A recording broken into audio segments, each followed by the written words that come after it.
You seek what all soldiers do. And what's that? An honorable death. An end to your pain. Who says I'm in pain? A man who has nightmares. Every night of his life he's in pain. The samurai or Japanese story in the comics really stands out from the other X-Men or other Wolverine comics. It's one of the most popular story arcs. It was something that attracted my attention 12 years ago when I was doing X-Men 1. And I'm really excited that the film has that point of difference that I think the comics had. We walk into this world through Logan's eyes that is so vastly different from anything we've had in any of the X-Men. I need this tied like a proper samurai. Visually, it's different. In tone, it's different. The characters and the storyline is enigmatic. You're not exactly sure who anybody is, whether they're on your side or not. And the goal is to give the best character study of this iconic superhero that has been done. What kind of monster are you? The Wolverine.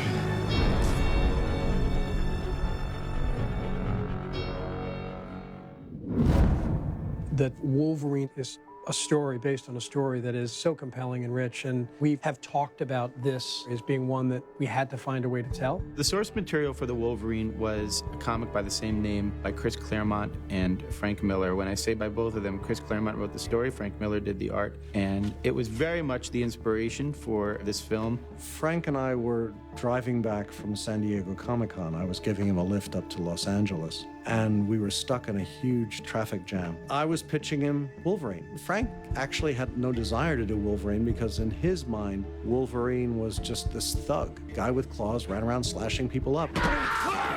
My pitch was, it's not that he's a thug, it's that there are these two conflicting aspects of his personality. There is the passionate animal, and there is the samurai trying to assert control over that animal.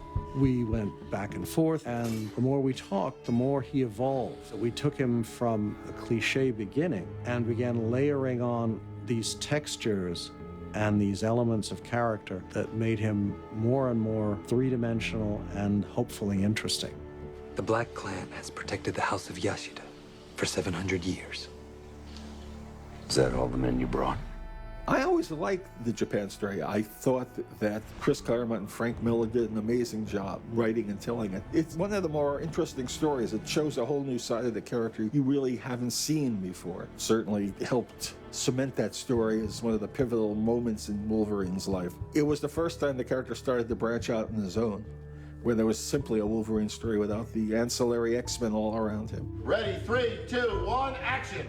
When you come on board a film like this, and it's a franchise that's existed and a brand that's existed, it can be really daunting. And really would have turned me off had it not been for the fact that this film in and of itself takes place in such a unique place, such a unique setting, that it becomes its own standalone film, where we have a chance to redefine who Wolverine is a little bit. The best adaptations that I've been associated with and that I feel have been the most successful, the ones that are not so much literal as they are adhering to the essence of the material and following the intention of the material. One of the aspects that's most interesting to me about him is his immortality, is the fact that with his healing factor, he can go on and does go on forever. And like gods, experiences the loneliness of a god, the fact that you have to lose those you love and you keep going on. The losses you have had to suffer. A man can run out of things to live for. Whether it's to the casualties of your enemies that you lose them, or even just to old age, you keep going on. He's been going on through wars and through century.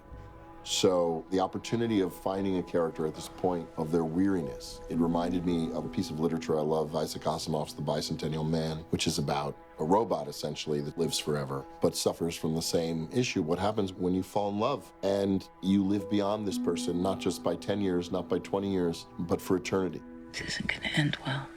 What happens when everything you love keeps fading away and you must keep going? And in Wolverine's case as well, what happens when the cruelty of the world never seems to relent? At a certain point, you start to wonder, do I make any difference? And I thought it's a really interesting place to find Hugh's character, is at a place of almost complete desolation and depression. You're not a hunter, are you?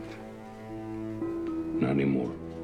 Jim was very, very instrumental in the writing process. Some directors aren't that interested in developing story and really leave it to the screenwriter or screenwriters to come to them with a bunch of stuff, and they'll sort of pick and choose what they like and don't. Jim loves storytelling. He is himself a screenwriter as well, so it's having a collaborator as a writer as well as a director. There's nothing like having a writer-director, because that's the ultimate synthesis of what's on the page and what then gets translated onto film. What you try and do when you adapt something for film, generally, is you try and figure out, A, how is it going to speak simply and clearly to the audience? You can never do as many ideas, or sometimes in a novel or a sprawling saga, but how can I connect and boil this really down? And to me, what was so clear about this, and what I tend to try and do, is come up with a central idea that I'm going to follow. And that central idea is going to guide me like a North Star. For me, that idea was this idea of loss for Logan, that everyone he loves will die.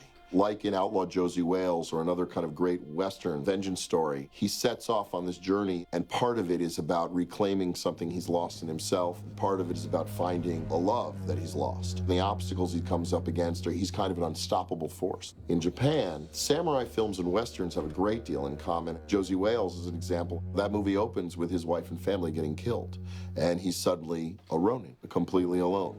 She died.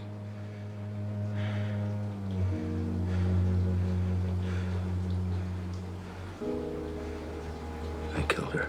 When we first spoke, he said two things to me. One is the outlaw Josie Wales, which was a great kind of idea and template for this movie. And the second thing he said to me was, everything Wolverine loves dies, which is very powerful. And that idea that you're on your own, really desperate to connect on some elemental level, but terrified of doing it. Because every time you do that, something bad happens. What always I try and remain true to in this story is this idea that Logan is fighting a pretty serious battle with himself, and that all these different elements within Japan are also ways for us to come to understand what he's battling inside. The Wolverine is a lot darker than other X-Men films, and that's intentional, obviously. We felt that he had earned a darker story. To use a Japanese metaphor, he's a Ronin. Your grandfather called me a Ronin. Samurai without a master.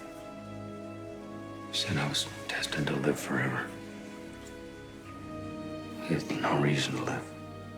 One of the ideas we brought to the film was this idea of Wolverine himself as a Ronin. I decided to place the film after the kind of demise of the X-Men, the loss of Jean Grey, the loss of the Professor. So he's essentially a lost figure, a figure capable of doing anything, but with no mandate, no agenda to do anything at all. A hero without a purpose. He's such a damaged hero, carrying so much hurt, so much pain. So on one side, that makes a very interesting dramatic story, and he's carrying a lot of anger. He has this natural, pre-existing kind of feral quality. There's an animal inside. And one thing I wanted very much, and I think you wanted very much along with me to explore in this movie, was that quality, and how the rage actually empowers him and drives him, and actually is one of his talents. He's this lit fuse, and he's gonna blow. And when's it gonna happen? Don't hit my friends. The great battle, I always thought with Wolverine, is the battle within himself. There's chaos versus control. He's part monster, part human. And this really goes to the core of who he is, because his real power and strength is this bed of rage. Turns him into an animal, like a monster.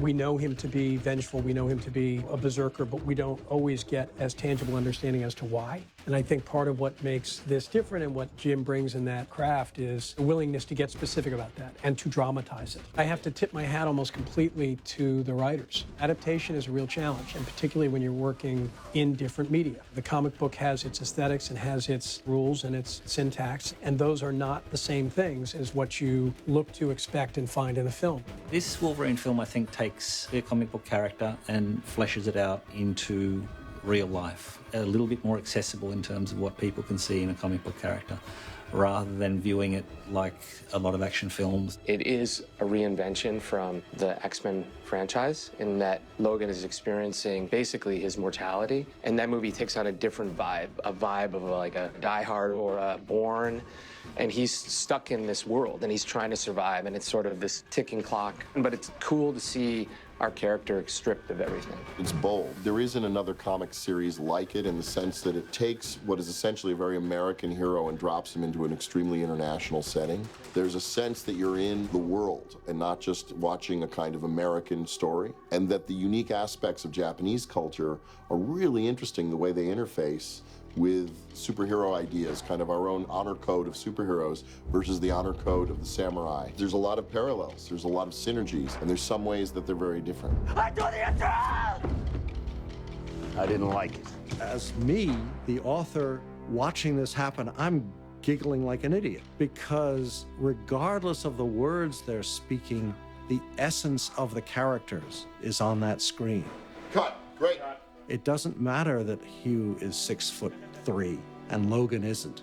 They bring the essence of those characters to the screen in a way that makes them right and real for the audience. For me, it's going to have my name on it forever. And so much more important than any of that is that it be good. In a world in which so many of these big movies kind of feel hollow, I think what Hugh and I as friends set out to do is to try and make a movie that's actually about something. About ideas, questions about life and right and wrong, love, redemption, why is life worth living? And those questions can be asked inside movies like this. Completely different kind of comic book film built on character.